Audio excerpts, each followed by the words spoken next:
played instrumental roles throughout this conference.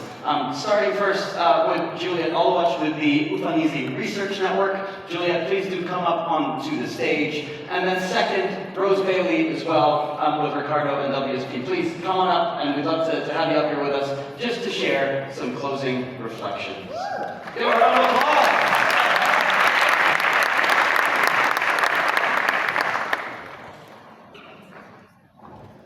Thank you, very important. So maybe, Juliet, we start with you if you don't mind. And please feel free to take the podium or to take your seat, up to you. You, together with the entire team, have been instrumental, Ufanisi, in co-creating knowledge, generating knowledge with youth in particular, but obviously not only you really do walk the talk on being a boundary organization. You, Dave, Frederick, Emmanuel, this entire team has been absolutely stunning. Before I give the microphone to you, can we please give Juliet and Ufanisi a huge round of applause?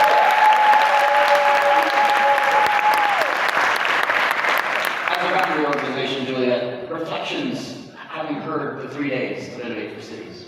Over to you. Thank you very much, Ben and Nera, and thanks to everyone who was part of this team. As I begin my reflections, I think I was sharing in the panel that I was in just a few minutes ago that this is actually one of the conferences that has really brought together different kinds of people in the room and engaged them really meaningfully. And one of the things that I was also talking about is in terms of participation. I'm sure this is not our first conference, as everyone that is here, or if this is your first conference, then I'm sure you must have noticed a difference. And that difference is on the question of participation. And one thing that I've noted with this one is that participation is really about influence. It is not just having consultations and ticking the boxes. We have a youth creative and knowledge team, but really asking ourselves, are their opinions and the things that they are saying actually going to be reflected in the decision making? Is it going to be inform some of the budgetary decisions or some of the policies that are going to come out of this conference? And if you ask me, I really do think that that has really been achieved with this conference, the intergenerational engagement, multi-stakeholder engagement that we have seen across different forums. The other thing that I really want to reflect upon is we have, I don't know about the panel sessions that you have attended, that one thing that has been recurrent in the panels and the sessions that I've really streamed onto is the importance of trying to us from youths and from all these different groups of people that you've had in this conference. The other highlight that I think I would really love to reflect on and perhaps encourage more people about is the Innovate for Cities book that was launched yesterday. That's a very rich book that is bringing together perspectives from different parts of the world, and the approach was not to try to be technical, but really put some... Thank you so much, Julia.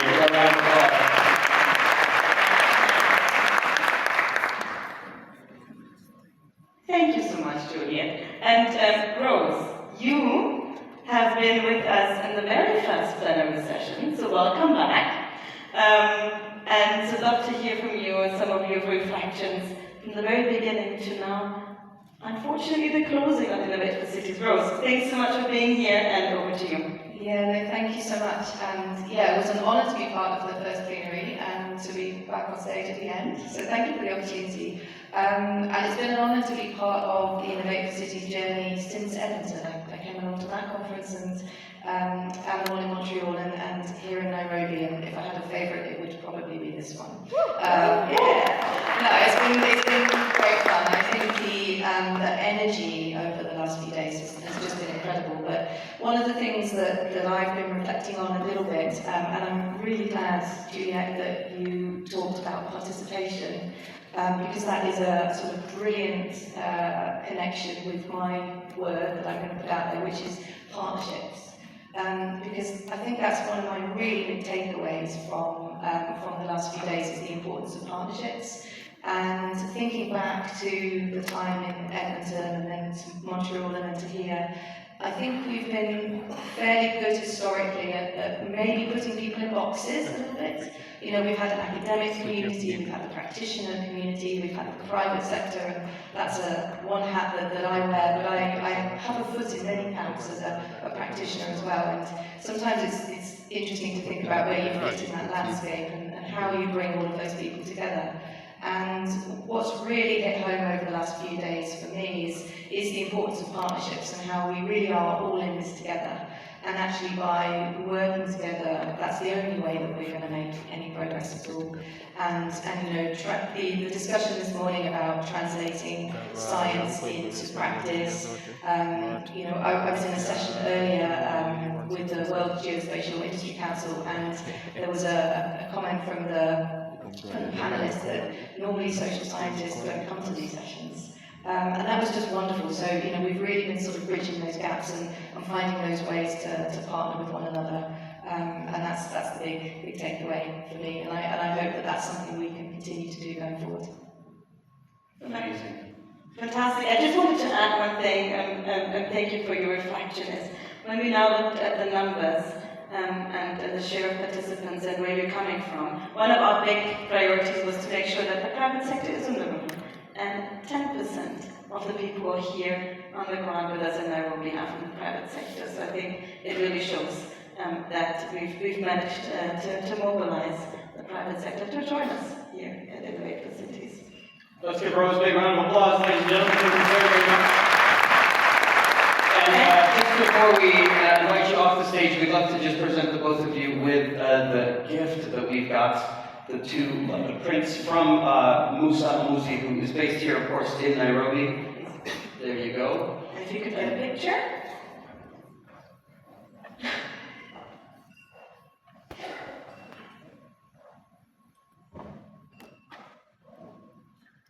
Amazing. Fantastic. Let's give them another round of applause. Thank you both so much. Thank you both so much.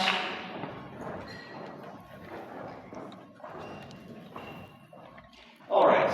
Now, as we start to wrap up the conference today, we decided to reflect a little bit and to try to poll the team, both the organizing team, our youth team, just to see what we've heard as maybe an initial set of key takeaways. It's collaborative, it's participatory, perhaps most crucially in the spirit of process, it is not final. There is a final list coming after the conference, so do watch out for those. But just to give a sense, Leah, do you want to kick us off? Sure. So 10 points, 10 key takeaways to start us with. The development and climate agenda need to go together. And cities are the place where this can turn into reality. 2. The strong presence of local leaders showed the diversity of cities in terms of size, in terms of country, continent, typology, keyword typology, the authors. And of course, the diversity of solutions that are out there, not as ideas, but being delivered on the ground to and with the people. 3. Youth present was overwhelming in all of the sessions. Woo! In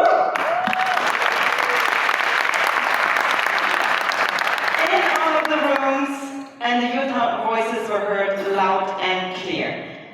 Young people are not passively watching, but important actors and decision makers implementing climate action. Number 4.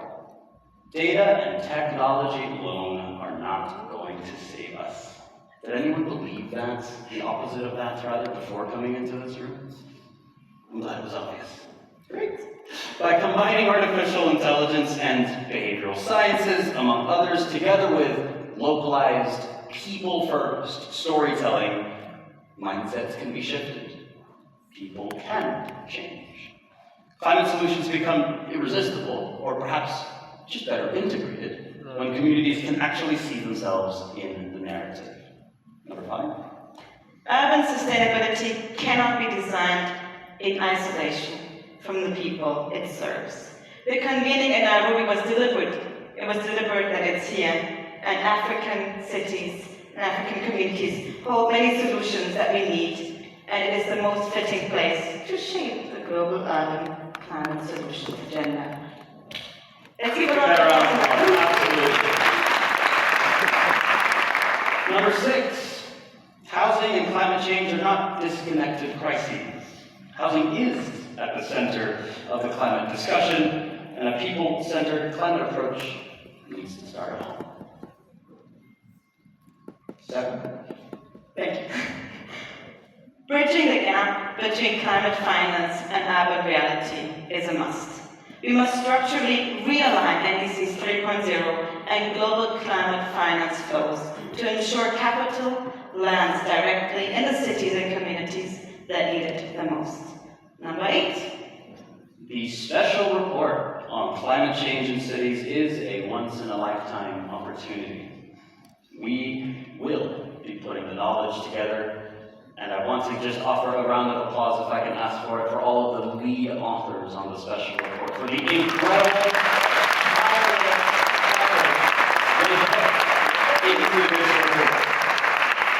It is on their shoulders that we stand and can take action forward. Number 9.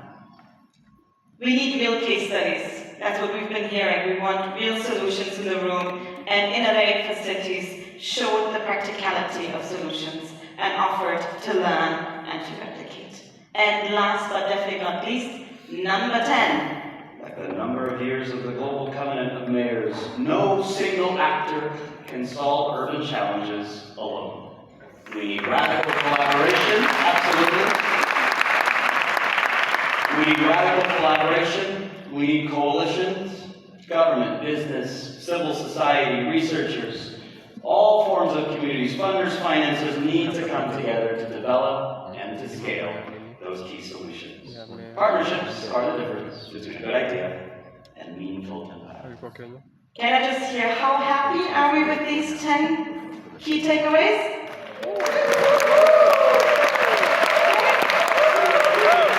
If there's anything we've missed, fret not. There is a slide towards the end of this session with a QR code to tell us a little bit more about what you would like to see based on the content of the conference. And for now, to actually hear from one of the folks who's helping drive this process forward in the most constructive and inclusive way possible, may we invite up once more Winston Chow, co-chair of Working Group 2 for the IPCC, to come up and tell us where Winston, floor is yours. Yes, you are may. more than welcome to sit down. Why don't you sit here in the middle? Yes, on the yellow chair. That's good contrast. Thanks. Oh, it's so nice to be here.